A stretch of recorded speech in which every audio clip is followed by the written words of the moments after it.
10년이면 강산도 변한다고 얘기를 합니다. 하지만 사람은 오랜 시간이 지나도 안 변한다는 게 아니에요. 쉽게 잘 변하지 않습니다. 쇠도 몇 년을 쓰면 닳아서라도 모양이 변하는데 사람은 쉽게 변하지 않습니다. 근데 문제는 교회 안에서 우리의 모습도 마찬가지라는 거죠.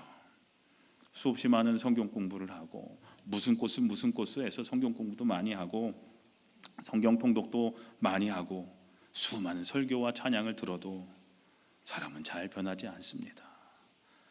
그만큼 사람은 쉽게 변하지 않습니다.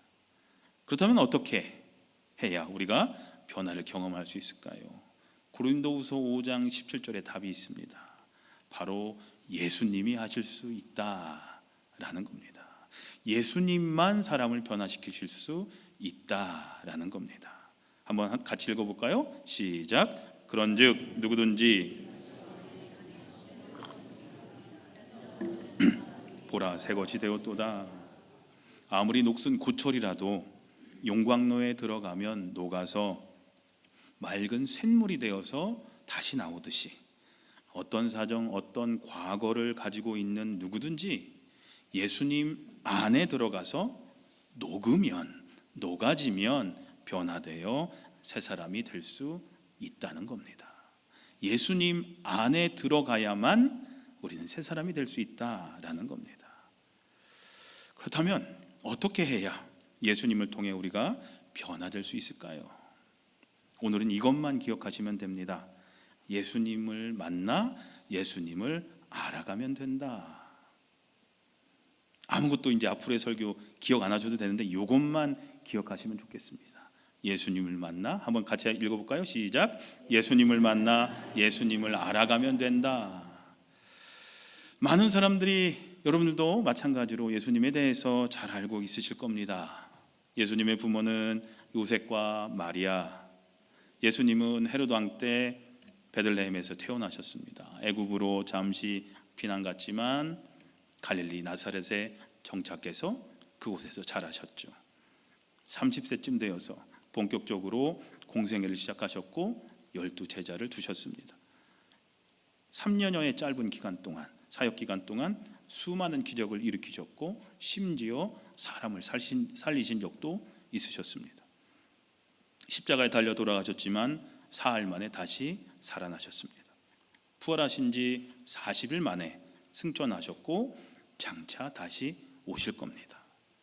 지금 제가 말씀드린 것은 복음서를 토대로 한 예수님에 대한 정보입니다. 그러나 이런 지식이나 정보를 통해서 예수님에 대해서 많이 알고 있다는 것이 항상 예수님을 잘 아는 것으로 연결되는 것은 아닙니다.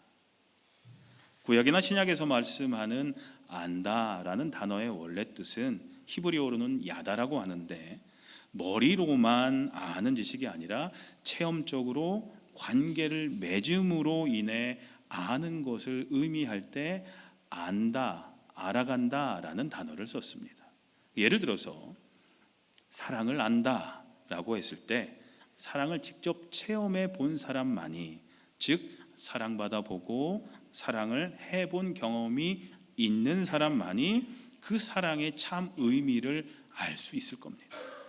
내가 아이를 낳고 부모가 되어봐야만 부모의 마음을 그때 진정으로 알 수 있는 것과 같습니다. 결혼을 해봐야 결혼 생활이 얼마나 희생이 필요한지를 알게 됩니다. 포기하지 않으면, 내가 희생하지 않으면 행복한 가정생활이 되지 않는 것을 결혼해봐야 알게 됩니다. 책으로 배워서 지식으로 아는 것과 체험을 통해 아는 것은 완전히 다릅니다. 우리 딸아이가 어렸을 때 여름이 되면 가끔 딸아이를 데리고 그때는 몽고메리 카운티에 살았거든요. 그래서 1시간 정도 엘리코시티로 왔다 갔다 했는데 그때 그 몽고메리 카운티에서 운영하던 수영장에 가끔씩 데리고 갔었습니다. 야외 수영장인데, 근데 딸아이는 수영을 배운 경험이 있어서 조금 할 줄 아는데 저는 수영을 할 줄 몰랐습니다. 하지만 저도 예전에 배우긴 했었습니다. 어떻게 배웠냐면 중학교 때 체육 선생님이 수영장이 아닌 시골이니까 수영장이 어디 있겠습니까? 학교 교실에서 1번부터 나오라고 시키셨어요. 교탁에 배를 깔고 한 사람씩 수영을 가르쳐 주시는데 수영은 이렇게 하는 거다 하면서 이렇게 하라고 가르쳐 주신 것이 전부입니다. 이것도 AI가 그렸는데 이 설교 지금 말씀드린 이 내용을 넣었거든요. 그랬더니 이렇게 그려준 거예요. 그러니까 제 모습을 그러니까 저를 기억하고 있는 거예요, 얘가. 그러다가 뚱뚱한 중학교 학생을 그려놓은 거죠. 이런 세상이 된 거예요. 무섭습니다. AI가, 인공지능이 그런 세상을 지금 살아가고 있는데 어찌됐든 이랬습니다. 이러니 배우긴 했지만 뭘 수영을 할 수 있겠습니까? 직접 물속에서 해보지 않으면, 체험적으로 경험하지 않으면 우리는 안다고 말할 수 없는 거라는 거죠. 근데 신앙도 마찬가지입니다. 우리가 예수님을 안다고 자신 있게 말하려면 지식적으로 예수님에 대해 아는 것이 아니라 예수님과의 인격적인 만남, 체험적인 만남이 있을 때 비로소 우리는 예수님을 안다라고 말할 수 있는 겁니다. 사랑하는 성도님들, 여러분들은 예수님을 진정으로 아십니까? 머리로 아는 거는 진정으로 아는 게 아니에요. 체험해서 내가 예수님을 직접 만나야 돼요. 호세아 선지자는 나라가 망하기 직전에 암담하고 힘든 상황에서 소망과 회복의 메시지를 전합니다. 호세아서 6장 3절을 한번 같이 읽어보겠습니다. 시작.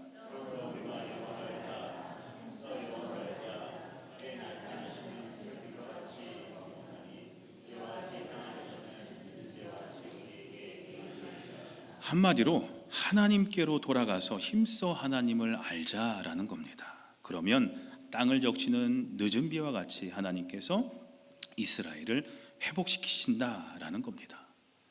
그렇다면 이스라엘 백성들이 하나님에 대해서 잘 몰랐기 때문에 제대로 섬기지 않았던 걸까요? 아닙니다. 그저 지식으로만, 머리로만 하나님을 알고 또 형식적으로만 신앙생활을 했기 때문이었습니다. 그게 문제였습니다. 이스라엘 백성들은 날마다 제사를 지내고 죄를 지을 때마다 번제를 지냈지만 그들의 관심은 오직 종교의식, 종교 생활에만 있었습니다. 오늘날로 얘기하자면 주일날 교회에 와서 한번 예배만 드리면 하나님의 백성으로서 자신이 해야 할 일들, 그 도리는 다 했다고 생각하는 것과 똑같습니다. 그리고 돌아서서는, 오늘날로 얘기하면 교회를 떠나서는, 주일 예배 드리고 나서 세상으로 나가서는 율법을 어기고 형제들에게 피해를 주고 거짓말을 하고 독한 말을 쏟아내는 그런 일들을 이스라엘 백성들이 자행했습니다. 그래서 호세아 선지자는 하나님께서 인애를 원하시고 제사를 원하지 않으며 번제보다 하나님을 아는 것을 더 원하신다라고 얘기를 합니다. 여기서 아는 것이 바로 야다라는 거예요. 체험적으로, 경험적으로 아는 것을 말하는 거예요. 다윗도 아들 솔로몬에게 남긴 유언 가운데 나의 아들 솔로몬아, 너는 하나님을 바로 알고 온전한 마음과 기쁜 마음으로 정성을 다해 섬기도록 해라 라고 당부하면서 하나님과의 친밀한 교제를 강조합니다. 사랑하는 성도님들, 남녀가 직접 만나 데이트도 하고 이야기도 나누고 하는 교제를 해야만 서로 잘 알아갈 수 있는 것처럼 예수님을 인격적으로 만나 교제해야만 비로소 예수님을 아는 사람이 될 수 있다라는 겁니다.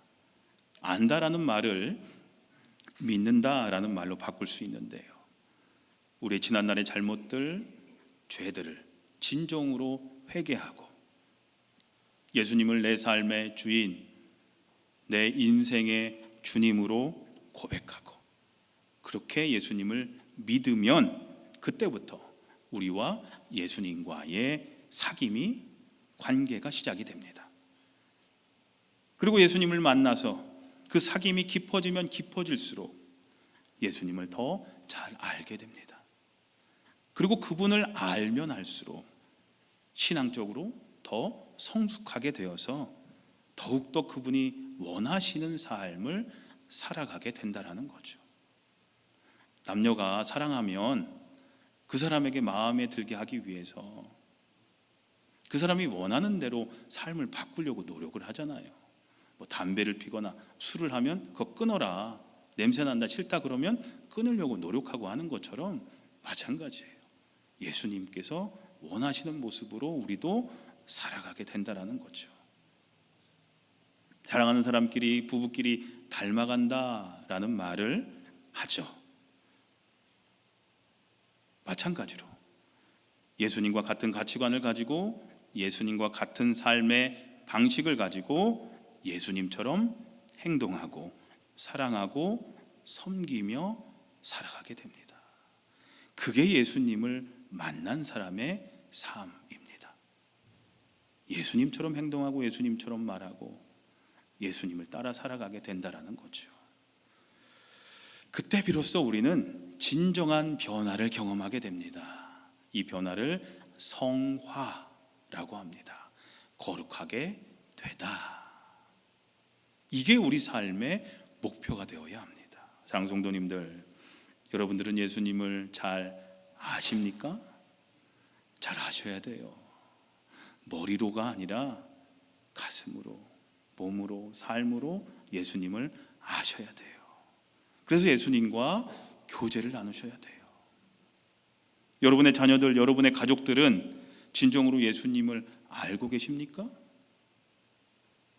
쉽게 생각하지 마세요. 심각한 문제입니다. 주님이 언제 다시 올지 아무도 몰라요. 언제 이 땅에 이 세상이 끝날지, 언제 우리 가족의 생명, 이 땅에서의 삶이 언제 끝날지 아무도 몰라요. 그렇기 때문에 내 가족들, 내 자녀들이 예수님을 진정으로 만나야죠. 알아야죠. 그냥 예수님에 대해서 아는 정도로만, 지식적으로만 만족하실 거예요. 그걸로는 안 되거든요. 신앙의 최고 본질은 무엇이냐? 예수 믿고 복 받는 게 최고 본질이 아니에요. 옛날에는 뭐 예수 믿고 복 받아라 계속 얘기를 했으니까 그냥 그게 지금 머릿속에 남아있지만 그게 본질이 아니에요.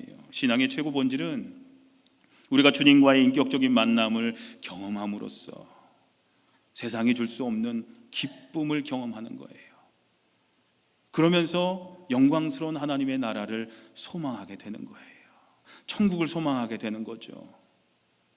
그러면서 우리는 이 세상에서의 수많은 어려움과 고난 속에서도 실망하지 않고 주님 때문에 기뻐하는 거예요. 이것이 우리의 신앙이고 이것이 우리의 믿음 생활이 되어야 한다는 거죠. 그런데 우리가 예수님을 제대로 알고 만나게 되면 그때 비로소 우리 삶 가운데 이런 변화가 일어나게 됩니다. 오늘 본문의 주인공 사도 바울도 이런 변화가 찾아왔습니다. 사도 바울의 과거를 자세하게 말씀 안 드려도 다 잘 아실 겁니다. 오늘날로 말하면 명문 법대 출신의 좋은 출신 성분을 가지고 자랐습니다. 미국으로 따지자면 하버드 법대를 나온 부자 백인 아들, 남성이라고 얘기하면 될 것 같습니다. 뭐 하나 빠질 게 없죠. 백인이고 미국에서 백인이고 부자고 남자고 하버드 법대를 나왔다고 하면 누구든지 다 부러워할 만한 그런 사람이겠죠. 이런 출신 배경을 가지고 있는 사람이 사도 바울이었습니다.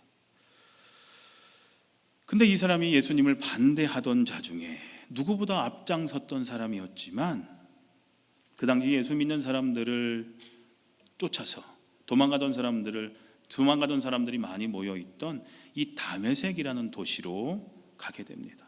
오늘날의 이 시리아의 수도인 다마스커스라는 곳입니다. 예루살렘에서 150마일 정도 떨어진 곳인데 그곳으로 예수 믿는 사람들을 잡으러 가는 길에서 예수님을 만나게 됩니다. 그리고 3일 동안 눈이 멀게 됩니다. 어떤 학자들은 이때의 경험 때문에 3일 동안 강한 빛을 받기 때문에 3일 동안 눈이 멀었었는데 이 바울이 언급했던 육체의 가시가 그래서 안질일 것이다, 눈병일 것이다 라고 추측하는 학자들도 있습니다. 근데 그때 하나님께서 아나니아를 보내셔서 바울에게 복음을 전하게 하시자 그가 성령님으로 충만하게 되고 복음을 받아들입니다. 예수님을 메시아, 주님, 그리스도로 믿게 되고 거듭남, 다시 태어남을 경험하게 됩니다. 완전히 새로운 사람으로 옷 입혀진 것이죠. 그리고 그의 삶에 변화가 찾아옵니다. 오늘 본문 20절을 보니까 아주 중요한 말씀이 나옵니다. 즉시로 각 회당에서 예수가 하나님의 아들이심을 전파하니 라고 기록되어 있습니다.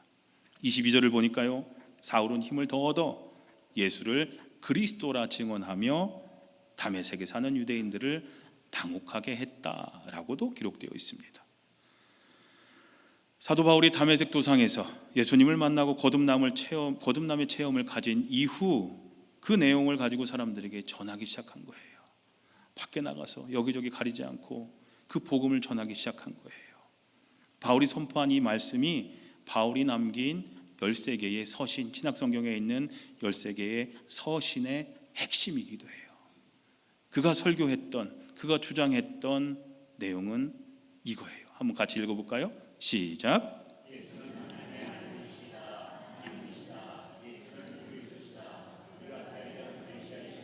네, 이렇게 선포를 한 겁니다. 예수 믿는 자들을 잡으러 다니던 이가 갑자기 예수를 전하는 전도자로 변하게 되었던 겁니다. 처음에는 이러한 그의 행동에, 갑작스러운 행동에 많은 제자들과 또 예수 믿는 사람들이 우리들을 잡기 위한 고도의 전략이다라고 오해도 하면서 혼란스럽기도 했지만 바울은 예수님을 만난 후 완전히 변화된 것이었습니다. 예수님을 만나고 그의 삶의 가치관이 완전한 변화를 경험하게 되었던 겁니다. 전과 다른 삶을 살게 되었던 겁니다. 사랑하는 성도님들, 바울에게 일어났던 이러한 갑작스러운 변화들은 바로 예수님을 만난 후 그에게 일어났다라는 사실을 꼭 기억하셨으면 좋겠습니다. 요한계시록 3장 20절에 보면 같이 읽어볼까요? 시작. 볼지어다 내가 문 밖에 서서 문을 열면 내가 그에게로 들어가 그와 더불어 먹고 그는 나와 더불어 먹으리라. 여러분들은 매일매일의 삶 가운데 똑똑똑 하면서 내 마음의 문을 두드리고 계시는 예수님께 내 문을 열어드릴 준비가 되어 있으십니까? 내 안에 들어오셔서 내 삶을 간섭하시고 내 삶을 정리하시도록, 내 삶을 변화시키시도록 하실 준비가 되어 있으십니까? 우리가 우리 삶 속에서 진정으로 예수님을 만나고 우리가 예수님 안에 거해야만 우리는 그분의 우리를 향한 그 사랑과 열정으로 말미암아 변화될 수가 있습니다. 새 사람을 입을 수가 있는 겁니다. 예수님과의 만남으로 인해서 인생이 완전히 변화된 사람들이 성경에는 많이 나옵니다. 하지만 그들에게는 공통점이 있습니다.